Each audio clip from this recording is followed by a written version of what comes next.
मित्रांनो, पार्टी करायची आहे तर मग चला ना, सोलापूर बरोबरच विजापुरात प्रसिद्ध असलेल्या चाचा मच्छी ढाब्यावर। चाचा मच्छी ढाबा, विजापूर रोड, टाकळी, सोलापूर। संपर्क 9765 066 495।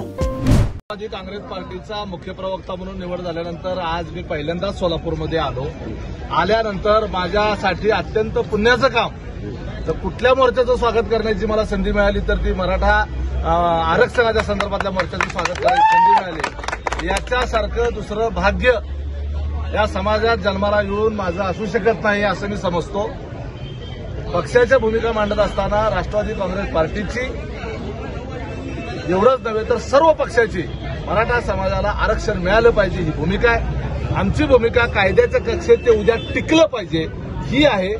जर टिकलं तरच आपल्या मराठा समाजाच्या मुलांच्या लाभात आहे, नाही टिकलं तर लाभात नाही आहे। 50%च्या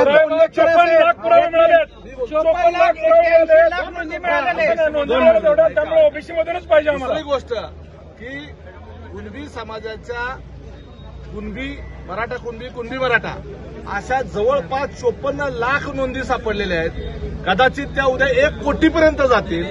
याचा अर्थ स्पष्ट आहे की जो पूर्वी शेती करणारा जो मराठा समाज होता तो कुणबीच होता। कुणाचं रेकॉर्ड आलंय तर कुणाचं आलं नाही।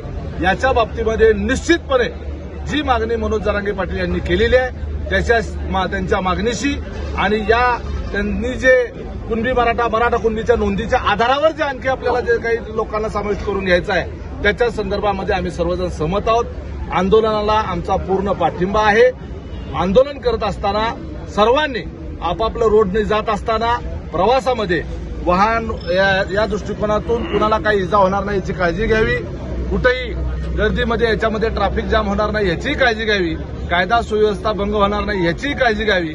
आपल्या समाजातील मुलांच्या अंगावर कुठलेही गुन्हे पडणार नाहीत, त्यांच्या भविष्याचं कुठलेही कायदेशीर अडचण निर्माण होणार नाही हे आपणच सगळ्यांनी मिळून काळजी घ्यावी।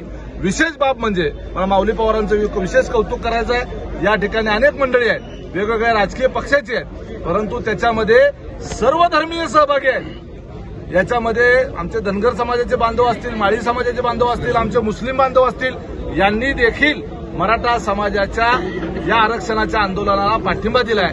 ही अत्यंत महाराष्ट्राच्या सामाजिक समरसतेचं अत्यंत उत्तम उदाहरण हे सोलापूर जिल्ह्यातल्या मराठा बांधवांनी सर्व समाज बांधवांनी घालून दिले। मी मनापासून शुभेच्छा देतो।